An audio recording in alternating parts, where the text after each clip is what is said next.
नमस्कार दोस्तों, स्वागत है आपका हमारे YouTube चैनल योद्धा IAS पर। मेरा नाम है जितेंद्र और मैं लेकर आया हूं आपके लिए आज का द हिंदू अखबार का विश्लेषण। आज दिन है शनिवार और डेट है अक्टूबर 21, 2023। तो बिना ज़्यादा देरी करे शुरू करते हैं अपना आज का द हिंदू अखबार का विश्लेषण। न्यूज़पेपर एनालिसिस स्टार्ट करने से पहले हम देख लेते हैं कि कौन कौन सी न्यूज़ आज हम कवर करने जा रहे हैं और वो हमारे UPSC सिलेबस के पर्सपेक्टिव से किस सेक्शन के अंदर बैठेगी। तो पहली खबर जो है वो है गगनयान मिशन से। तो गगनयान मिशन पहली हमारी खबर होने जा रही है साइंस एंड टेक्नोलॉजी के अंदर से। चाइना श्रीलंका टाइज, ये हमारा जियोपॉलिटिक्स और इंटरनेशनल अफेयर से होने जा रहा है। चाइना पाकिस्तान टाइज, ये भी हमारा जियोपॉलिटिक्स और इंटरनेशनल अफेयर से होने जा रहा है। ग्लोबल अनसर्टेनिटीज RBI कहता है ये हमारा इंडियन इकोनॉमी से होने जा रहा है। और गवर्नमेंट डेब्ट, जो सरकार के ऊपर कर्जा है उसकी बात होगी यहाँ, तो ये इकोनॉमिक्स और इंडियन इकोनॉमी के अंदर से होने जा रहा है। न्यूज़पेपर एनालिसिस स्टार्ट करने से पहले मैं आपसे आग्रह करता हूँ कि कृपया हमारे वीडियो को लाइक करें, चैनल को सब्सक्राइब करें और बेल आइकन को ज़रूर प्रेस करें ताकि हमारी वीडियोज़ के अपडेट आप अपने नोटिफिकेशन पर पा सकें। साथ ही साथ मैं चाहता हूँ कि अगर आपको हमारी वीडियो पसंद आए तो इसे अपने दोस्तों के साथ भी शेयर करें। शुरू करते हैं पहली खबर के साथ। Gaganyaan mission, ISRO set for first test flight today. तो सबसे पहले आपको जानना है गगनयान मिशन क्या है, उसके बाद हम न्यूज़ देखेंगे। तो गगनयान मिशन के बारे में आप यहाँ देख लें तो भारत की तरफ से स्पेस एजेंसी है जो भारत की इसरो, इसके द्वारा एक मिशन की शुरुआत की जा रही है और इस मिशन का अनाउंसमेंट अगस्त 15, 2018 को प्रधानमंत्री नरेंद्र मोदी ने किया था। इस मिशन के तहत, जिसका नाम है गगनयान मिशन, इस मिशन के तहत पहली बार भारत से किसी व्यक्ति को स्पेस में ले जाया जाएगा। तो ये पहली ह्यूमन स्पेस फ्लाइट मिशन होने जा रही है भारत के अंदर से।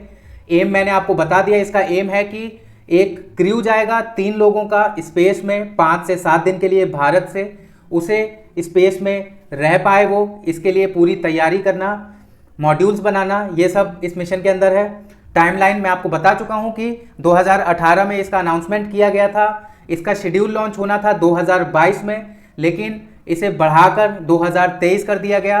अब आज 21 अक्टूबर 2023 को टेस्ट फ्लाइट मिशन कराया गया। असली में जब व्यक्ति पहुंचेंगे उससे पहले एक टेस्ट फ्लाइट कराया गया इसरो द्वारा, ताकि कोई अगर कमी आ रही है व्हीकल के अंदर या किसी प्रोग्राम में तो उसे चेंज किया जा सके, इसलिए एक ट्रायल कराया गया है। अभी उसमें ह्यूमन नहीं गए हैं, लेकिन इस साल दिसंबर 2023 में इंसान बैठेंगे 3 जो भारतीय होंगे, भारत के होंगे और वो स्पेस में जाएंगे। तो ये भारत से ऐसा पहली बार होने जा रहा है कि कोई व्यक्ति, कोई ह्यूमन स्पेस में पहुंचने जा रहा है। तो ये हमारा दिसंबर 2023 को इसकी जो शेड्यूल है लॉन्च करने का, जिसमें क्रू बैठ के जाएगा, वो दिसंबर 2023 में हमें देखने को मिलेगा। अभी आप न्यूज़ पर आइए तो न्यूज़ में यही न्यूज़ है कि 21 अक्टूबर 2023 को जो टेस्ट फ्लाइट किया जाएगा, पहला टेस्ट फ्लाइट, वो छोड़ दिया गया है आज सुबह 8 बजे। तो यही न्यूज़ से है। अब आपको आगे देख लेना है कि जो व्हीकल वगैरह यूज हुए हैं किस चीज़ पर जाएगा ये, तो इसरो द्वारा ही बनाया गया जियो सिंक्रोनस लॉन्च व्हीकल मार्क 3, ये बहुत एक हैवी हॉर्स इंजन माना जाता है, इसे यूज किया जाएगा। इसे हम शॉर्ट फॉर्म में और कहते हैं लाइट व्हीकल मॉडल 3, ठीक है। तो ये एक रॉकेट है जिस पर ये क्रू जाएगा। इसके बाद इस रॉकेट के 3 स्टेज होंगे और 3 स्टेज का ये रॉकेट है, आपको ये याद रखना है। और इसकी जो पेलोड कैपेसिटी है वो करीबन 4 टन की है लो अर्थ ऑर्बिट पे। आप समझ लीजिए कि अर्थ है, अर्थ के अगर हम थोड़ी ऊपर जाते हैं लो अर्थ ऑर्बिट आएगी, फिर उसके ऊपर मिडिल अर्थ ऑर्बिट आएगी और फिर एक ऐसी ऑर्बिट आएगी जहां पर जिसे हम हायर अर्थ ऑर्बिट कहेंगे। तो ये जो हमारा क्रू जाने वाला है गगनयान मिशन का, ये लो अर्थ ऑर्बिट पर पहुंचेगा। अब क्रू जो है भारत की तरफ से 4 एस्ट्रोनॉट्स को तैयार किया गया सेलेक्ट करने के बाद और उन्हें रशिया भेजा गया गैगरिन कॉस्मोनॉट ट्रेनिंग सेंटर, जो कि स्टार सिटी में लोकेटेड है रशिया के अंदर। वहां से ये लोग ट्रेनिंग करके आए। उसके बाद आज अब समय चल रहा है तो ये भारत में ही है और भारत के बेंगलुरु स्थित ह्यूमन स्पेस फ्लाइट सेंटर में अपनी ट्रेनिंग कर रहे हैं। आप समझ चुके होंगे ये गगनयान मिशन से था। ये मिशन भारत को ये स्पेस पर ले जाने की एक कवायद है और इसे इसरो द्वारा इस प्रोग्राम को लॉन्च किया जा रहा है 21 अक्टूबर 2023 जो कि आज है। तो आज इसका टेस्ट फ्लाइट किया गया। अगली बार जब दिसंबर में इसे भेजा जाएगा उसमें असली ह्यूमन बैठे होंगे। आगे हम चलते हैं। No political strings in our support जी टू श्रीलंका, ये न्यूज़। साथ ही साथ आगे एक न्यूज़ है, Pakistan China sign 20 deals during prime minister Kakar's visit, ये दूसरी न्यूज़। इन दो न्यूज़ों को हम एक साथ समझेंगे क्योंकि ये रिलेटेड न्यूज़ है। तो आपको सबसे पहले जानना है कि चाइना ने 2013 में बेल्ट एंड रोड इनिशिएटिव की शुरुआत की और इस बेल्ट एंड रोड इनिशिएटिव के तहत चाइना पूरे विश्व में अपना व्यापार बढ़ाना चाहता है। वो ऐसे इंफ्रास्ट्रक्चर डेवलपमेंट बनाकर, ऐसे कॉरिडोर्स बनाकर जिससे जो चाइना एक मैन्युफैक्चरिंग हब की तरह से निकल कर आ सके और सामान चाइना से बहुत ज़्यादा एक्सपोर्ट कराया जा सके। तो इन सब चीज़ों को लेकर चाइना ने एक इनिशिएटिव शुरू किया था 2013 में जिसका नाम था बेल्ट एंड रोड इनिशिएटिव। अब आप यहाँ इस मैप के साथ पहले आ जाइए मेरे साथ। तो बेल्ट एंड रोड इनिशिएटिव क्या है, तो आप यहाँ मैप से समझ लीजिए। ये आप यहाँ पर देख सकते हैं कि ये चाइना है और चाइना के जिंगजियान शहर से एक, ये आप देख सकते हैं, ये सिल्क रोड इकोनॉमिक बेल्ट कहा जाएगा इसे। ये चाइना को क्रॉस करके मिडिल एशिया में पहुँचेगी। जो हमारा मिडिल एशिया है, उज़्बेकिस्तान, कजाकिस्तान, इन सब पर पहुँच के ये ईरान से होती हुई ऊपर मॉस्को तक पहुँचेगी। और साथ ही साथ आप एक चीज़ और देख सकते हैं कि ये पोलैंड, जर्मनी, वेनिस और इटली, इन सब देशों से क्रॉस होती हुई, मतलब आप एक चीज़ समझ सकते हैं कि ये पूरा यूरोप और एशिया, इन दोनों को पूरी तरह से जोड़ दिया जाएगा। ये चाइना के बेल्ट एंड रोड इनिशिएटिव के तहत होगा। और दूसरी चीज़ आपको देखना है कि दूसरा जो रास्ता है वो मैरीटाइम सिल्क रोड इनिशिएटिव का रास्ता है। इसमें समुद्र से जो रास्ता जाता था वो, तो ये शहर सारे हैं चाइना के। इसके बाद चाइना, आपको यहाँ याद रखना है कि चाइना इन 9 डैश लाइन के लिए लड़ता है कि ये हमारा रीजन है। और जापान, फिलीपींस वगैरह कहते हैं, मलेशिया वगैरह कहते हैं कि ये केवल चाइना का रीजन नहीं है, ये हमारा टेरिटोरियल वाटर है। तो यहाँ से आप देख सकते हैं कि ये दूसरा रास्ता है जिसमें आप देख सकते हैं श्रीलंका शामिल है, जो कि यहाँ पर चाइना का एक पोर्ट बन भी चुका है कोलंबो के अंदर, और कोलकाता साइन है। लेकिन भारत ने बेल्ट एंड रोड इनिशिएटिव से दूरी बना ली और इसका भाग नहीं लिया। तो ये कोलकाता वाला जो रूट है चाइना से, ये चाइना नहीं पूरा कर पाया। और कोलंबो से आप देख सकते हैं यहाँ से होते हुए ये साउथ अफ्रीका भी पहुँच सकता है, क्योंकि साउथ अफ्रीका सबसे इमर्जिंग मार्केट है। वहाँ की जो पॉपुलेशन है, जो यूथ पॉपुलेशन है, वो आगे चलकर बहुत यंग पॉपुलेशन होने जा रही है साउथ अफ्रीका की। अभी भी वहाँ की पॉपुलेशन यंग है और माना जाता है कि जो डिमांड है वो साउथ अफ्रीका में बहुत बढ़ेगी। तो साउथ अफ्रीका को भी जोड़ने के लिए केनिया और जिबूती, 2 जगह चाइना ने अपना इस ट्रेड का ये बना रखा है। अब आप यहाँ पर एक चीज़ देख लीजिए कि भारत क्यों इस चीज़ पर आपत्ति करता है। तो भारत ने चाइना और पाकिस्तान ने मिलकर एक कॉरिडोर की शुरुआत की जिसका नाम है China Pakistan economic corridor. China Pakistan economic corridor Bharat के जम्मू कश्मीर के नॉर्थ पार्ट से होकर गुजरता है, जो कि चाइना और पाकिस्तान के कब्जे में है। इस चीज़ को लेकर भारत ने आपत्ति जताई है। चाइना के साथ बेल्ट एंड रोड इनिशिएटिव पर भी भाग लेने से भारत ने इनकार कर दिया है। और आप समझ सकते हैं कि अगर चाइना इतना ज़्यादा कनेक्शन बना लेगा तो भारत के लिए कितनी मुसीबत यहाँ पर देखने को मिलेगी।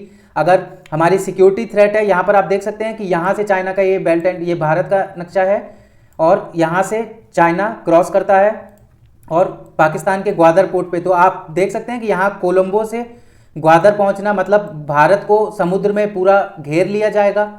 अगर भारत अभी कुछ करता नहीं है तो आप समझ सकते हैं कि श्रीलंका और पाकिस्तान दोनों कितने इंपॉर्टेंट हैं और भारत को क्यों दोनों से दोस्ती अपनी बरकरार रखनी पड़ेगी और अच्छे रिलेशन बना के रखने पड़ेंगे। क्योंकि चाइना एक ही पर्सन को अपने पास थ्रेट मानता है, एक ही कंट्री को अपने पास थ्रेट मानता है, जो कि है इंडिया। क्योंकि इंडिया आप देख सकते हैं, ये जो पॉपुलेशन है इंडिया की वो चाइना को पछाड़ चुकी है और चाइना को डर है कि इंडिया चाइना को ओवरटेक कर लेगा कुछ सालों में। तो ये चाइना का एक प्लान है कि पाकिस्तान और श्रीलंका, साथ ही बांग्लादेश, म्यांमार, जो भारत के आसपास के देश हैं, इन्हें अपने साथ रख के भारत के खिलाफ ये रह सके। तो आपको एक चीज़ देखनी है यहाँ कि ये बेल्ट एंड रोड इनिशिएटिव जब चलाया जा रहा है तो पाकिस्तान भी इसमें बढ़ चढ़कर हिस्सा ले रहा है। यहाँ हम अब इस मैप से समझ लेते हैं, तो ये आप देख सकते हैं चाइना है और यहाँ पर आपका पाकिस्तान है। तो चाइना से काशगर से होकर ये चाइना पाकिस्तान इकोनॉमिक कॉरिडोर निकलता है। इसमें कोल माइनिंग और पावर प्लांट होंगे, हाइड्रो पावर प्लांट होंगे, solar energy, solar wind energy plants होंगे, विंड के प्लांट्स होंगे, साथ ही साथ रेलवे नेटवर्क भी होगा जिससे पूरी ट्रेड भी कनेक्ट रहेगी। तो ये चीज़ भारत के लिए क्यों समस्या है, क्योंकि यहाँ पर आप देख सकते हैं कि ये जो ऊपर का रीजन है भारत का, इससे होकर ये गुजर रहा है और भारत का हमेशा से क्लेम रहा है कि ये पाकिस्तान ऑक्यूपाइड कश्मीर है और ये भारत का अभिन्न अंग है। साथ ही जो चाइना ने कुछ कश्मीर के हिस्से को अपने कब्जे में ले लिया है तो वहां से भी ये गुजरता है। तो ये चीज़ भारत की तरफ से आपत्ति उठाई जाती है इन चीज़ों को। अब आपको समझ लेना है कि डिप्लोमेटिक टर्म में ये कितना रेलिवेंट है, क्योंकि भारत को अगर सरवाइव करना है तो उसे चाइना को कैसे भी करके इन सब चीज़ों से रोकना पड़ेगा कि चाइना उसके पड़ोसी देशों के साथ ज़्यादा कांटेक्ट में रह जाए भारत के बजाय। अगर भारत अपने पड़ोसी देशों को खुश रखता है, जैसे नेपाल को भारत बहुत सारी चीज़ें देता है, वो ये रीज़न है क्योंकि एक तो पैक्ट भी साइन है बहुत पुराना, दूसरा नेपाल बहुत स्ट्रेटेजिकली इंपॉर्टेंट है भारत के लिए। उसके बाद कोलंबो की बात करें, श्रीलंका की बात करेंगे जब हम, तो आज के हाल के दिनों की अगर जियोपॉलिटिक्स हम समझेंगे तो श्रीलंका जो है वो चाइना की तरफ ज़्यादा झुका हुआ नजर आता है। और इसी से रिलेटेड आप चीज़ ये देख सकते हैं, जो पहली न्यूज़ थी हमारी, ये इसी से रिलेटेड न्यूज़ भी थी कि जो श्रीलंका के प्रेसिडेंट हैं रेनिल विक्रमसिंघे, ये चाइना पहुंचे हैं बेल्ट एंड रोड इनिशिएटिव में जो 3rd समिट कराई जा रही है चाइना द्वारा, उसमें भाग लेने। तो अपनी डेब्ट ट्रैप में ये फंसे हुए हैं, उसकी भी जाकर यहाँ पे बात की। अब आपको समझ लेना है कि चाइना कर क्या रहा है। तो डेब्ट ट्रैप क्या है, तो चाइना कर क्या रहा है कि जैसे श्रीलंका को उसने बहुत सारा लोन दिया और जो लोन दिया श्रीलंका को, श्रीलंका उस लोन को चुका पाने में असमर्थ हो गया। अब जब श्रीलंका उस लोन को चुकाने में असमर्थ हो गया तो उसे और ज़्यादा लोन बाहर की जैसे इंटरनेशनल मॉनेटरी फंड वगैरह से उसे और लोन नहीं मिल सकता है। इसी में देखने को मिला कि श्रीलंका की पूरी जो इकोनॉमी है वो एक बार कोलैप्स कर गई। अब जब कोलैप्स कर गई श्रीलंका की इकोनॉमी, उसके बावजूद हमें देखने को मिल रहा है कि श्रीलंका जो है वो चाइना पहुंचा है इसमें इनिशिएटिव में पार्ट लेने। अब आप समझ सकते हैं कि भारत भी श्रीलंका के साथ बहुत अच्छे रिलेशन रखना चाहता है और श्रीलंका भी ये चीज़ जानता है, लेकिन श्रीलंका एक डेब्ट ट्रैप में फंस चुका है इस वक्त चाइना के। और इस डेब्ट ट्रैप का इनिशिएटिव ये है कि अगर IMF को वापस दोबारा पैसा देना है श्रीलंका को उसकी मदद करने के लिए, क्योंकि हाल ही में श्रीलंका में मैंने आपको बताया कि इकोनॉमिक फेलियर आ गया था बहुत बड़ा, तो श्रीलंका को अगर और पैसा चाहिए IMF से तो उसे चाइना से, साथ ही साथ जो और देश हैं जिससे उसने कर्जा लिया है, उन्हें एक डेब्ट ट्रीटमेंट प्लान देना पड़ेगा, फाइनलाइज करना पड़ेगा कि कैसे मैं कर्जा चुकाऊंगा इन देशों का। तो आप समझ सकते हैं कि चाइना के साथ ये चाइना ने एक तरह से इकोनॉमिक ट्रैप में श्रीलंका को इस वक्त फंसा लिया है। और इसी से रिलेटेड आप देख सकते हैं कि ये श्रीलंका के जो प्रेसिडेंट है रेनिल विक्रमसिंघे, ये पहुंचे हुए हैं चाइना। इसके बाद पाकिस्तान का तो आप जानते हैं, पाकिस्तान और चाइना की बहुत पुरानी दोस्ती है और जैसे जैसे भारत मजबूत होता जा रहा है तो चाइना और पाकिस्तान और अच्छे दोस्त बनते जा रहे हैं। अब आप देख सकते हैं कि पाकिस्तान ने और चाइना ने मिलकर ये जो मैंने आपको बताया था CPEC, China Pakistan economic corridor, इसकी शुरुआत की। और आप यहाँ समझें कि अगर ऐसा होता है तो भारत नॉर्थ में चाइना के लिए पाकिस्तान के रास्ते भारत में आ जाना बहुत आसान हो जाएगा। और अगर हम समुद्री छोरों की बात करेंगे तो अगर मान लेते हैं कि कोलंबो, यहाँ पर आप मेरे साथ आ जाइए, ये कोलंबो है और कोलंबो पे आकर मान लेते हैं कि चाइना ने अपने 2 फ्लीट या नेवल शिप खड़े कर दिए या कोई ऐसी डिवाइस खड़ी कर दी जो इंटरसेप्शन कर सकती है बहुत 1000 किलोमीटर अंदर तक। तो यहाँ पर भारत की नेवी को मूव कर पाना बहुत आसान नहीं हो पाएगा। उसके बाद कुआलालंपुर पे, यहाँ पर भी चाइना का प्लान है कि ये भी रास्ता जकार्ता, मलेशिया। तो चाइना एक तरह से चाहता है कि भारत चारों तरफ से घिरा रहे और भारत को वो भी शामिल कराना चाहता था, लेकिन भारत की आपत्ति, आप जानते हैं कि भारत की आपत्ति है चाइना के साथ। इस टाइम पर तो बहुत खराब सिचुएशन चल रही है दोनों की बायलैटरल रिलेशनशिप में, लेकिन भारत की जो मेन चाइना के साथ आपत्ति ये है कि जो भी ईस्टर्न लद्दाख का भाग है और नॉर्थ ईस्टर्न पार्ट है इंडिया का जो चाइना ने कब्जा कर लिया है, उसे चाइना वापस करे। आगे हम चलते हैं।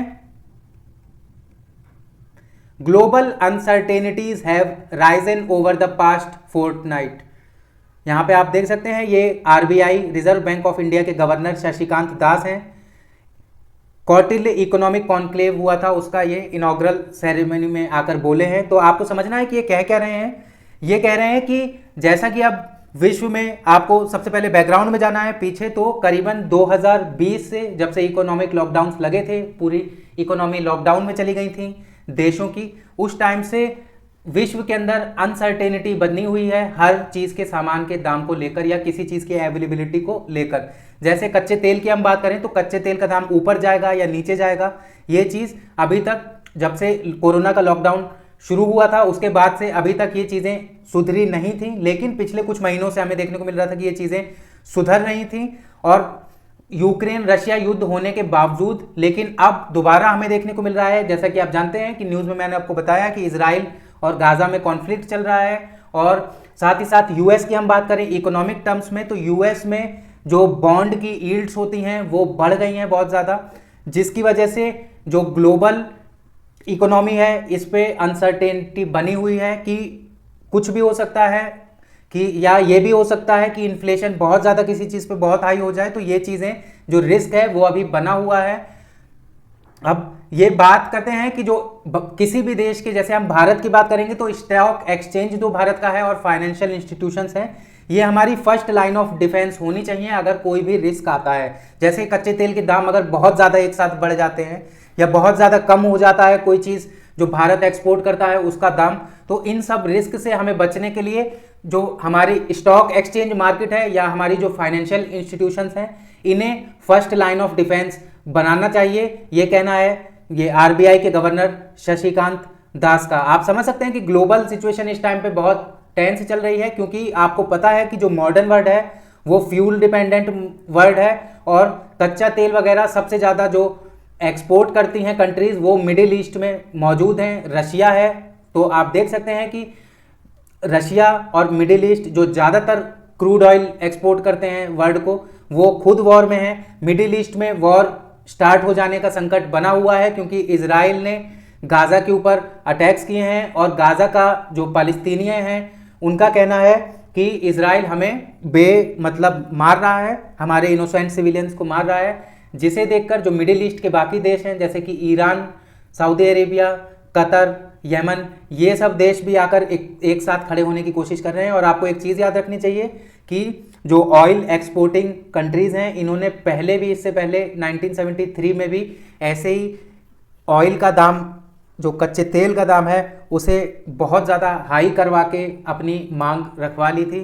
तो आपको समझना है कि जो अभी ग्लोबल टाइम चल रहा है वो एकदम अनसर्टेन फेज पर चल रहा है, और इकोनॉमिक पॉलिसी जो है वो अभी हमें बहुत कॉशियसली देख कर रखनी पड़ेगी आगे। जो भी अब जो अगली मीटिंग होगी हमारी मॉनेटरी पॉलिसी कमेटी की, जिस पे इन्फ्लेशन का टारगेट सेट किया जाएगा, वहाँ पर ये चीज़ बहुत सारे फैक्टर्स ये अब कंक्लूड करेंगे, इंक्लूड करेंगे अपने फैसले में। क्योंकि अभी देखने को मिला है कि बहुत सारे दिनों से 6.15 पर ही रेपो रेट रखा जाता है, और आगे हमें देखने को मिल सकता है कि रेपो रेट बढ़ाया या घटाया जा सकता है। आगे हम चलते हैं। वर्किंग ऑन लोअरिंग गवर्नमेंट डेब्ट सेज फाइनेंस मिनिस्टर। तो सबसे पहले आप समझ लें गवर्नमेंट डेब्ट क्या होता है। तो सिंपली गवर्नमेंट डेब्ट का मतलब आप समझ सकते हैं कि सरकार के ऊपर कर्जा कितना है। तो यहाँ पर अगर हम केंद्र सरकार की बात करें, मान लेते हैं कि ये हमारी केंद्र सरकार है और इसने टोटल जो डेब्ट लिया है, जो कर्जा लिया है, वो 1000 का लिया है, और इसका जो रिवेन्यू है, जो ये कमाई करता है टैक्स के थ्रू या अदर फॉर्म्स के थ्रू, इसका रिवेन्यू मान लेते हैं हम, इसका रिवेन्यू निकल के आता है 500 रुपये।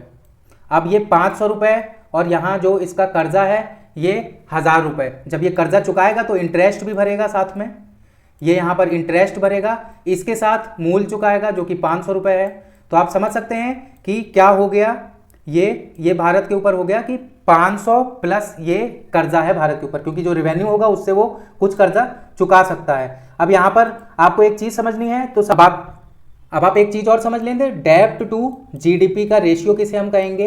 अब हमारे पिछले एग्जाम्पल से ही आप आ जाइए, तो डेब्ट कितना है, कर्जा कितना था हमारा, 1000 कर्जा था, और हमारा जीडीपी कितनी थी। तो यहाँ पर आपको एक चीज़ याद रखनी है कि हम नॉमिनल जीडीपी को कंसिडर करते हैं। जिसे हम मैंने रेवेन्यू बताया था, तो इसे हम नॉमिनल जीडीपी को, ये हमारी नॉमिनल जीडीपी हो जाएगी, इसमें हम कैलकुलेट करेंगे और जो भी हमारी नॉमिनल जीडीपी होगी उससे हम इसे डिवाइड करा देंगे, तो हमें पता चल जाएगा कि हमारा कर्जा ज़्यादा है या कम है। तो अब भारत का कर्जा 2020 के बाद से, जब से कोरोना का लॉकडाउन लगा हुआ है, तब से भारत का कर्जा बढ़ता जा रहा है। और ये मैं जो बात कर रहा हूँ ये केंद्र सरकार के कर्जे की यहाँ पर बात कर रहा हूँ। राज्यों की सरकारों का अलग कर्जा है, केंद्र की सरकार का अलग कर्जा है। तो जब केंद्र सरकार के कर्जे की बात करें तो केंद्र सरकार का कर्जा भी बहुत ज़्यादा बढ़ गया, क्योंकि कोरोना का जब लॉकडाउन लगा था उस टाइम पे गवर्नमेंट को बहुत सारे इनिशिएटिव चलाने पड़े लोगों के लिए, जिसकी वजह से बहुत ज़्यादा खर्चा हुआ और कर्जा जो है वो केंद्र सरकार के पास वो बहुत बढ़ गया है।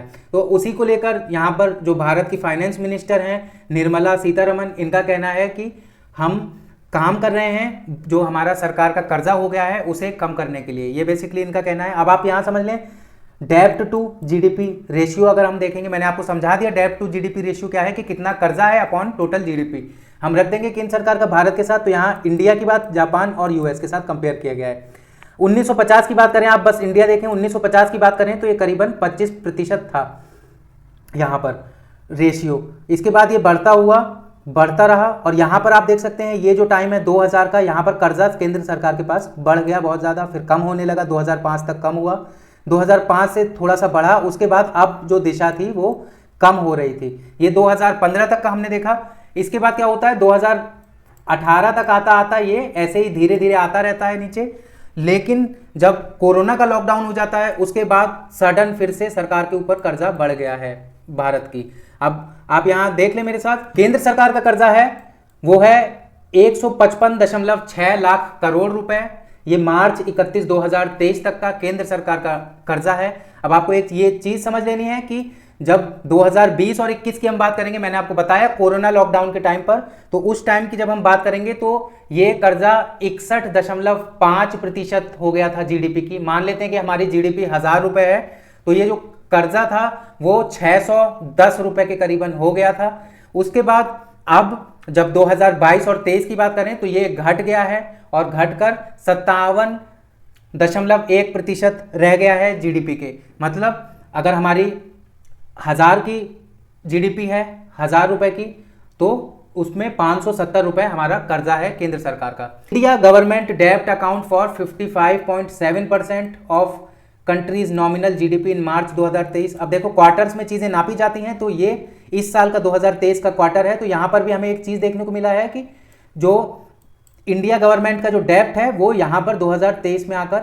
बढ़ गया है। ये जब पिछली साल से कंपेयर करेंगे हम 2022 से, तो इस समय पर था 55.1%, लेकिन इस साल क्या हुआ है, जब इस क्वार्टर को पिछले क्वार्टर के साथ हमने कंपेयर करा है तो इस साल बढ़ गया है, इस साल बढ़कर हो गया है 55.7%। ये आपको याद रखना है कि ये क्वार्टर्स के डाटा हैं यहाँ पर और ये ईयर का डाटा है, पूरा एवरेज निकाल के सारे क्वार्टर्स को जोड़ के।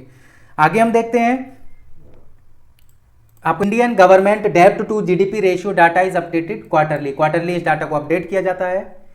और ऑल टाइम हाई मार्च 2021 58.6% और लो 2018 में हो गया था एकदम हमारा कर्जा लो 44.6%। आपको ये चीज़ याद रखनी है। अब ये गवर्नमेंट डेब्ट्स आप देख सकते हैं, ये भारत, इटली, इंडोनेशिया और रशिया।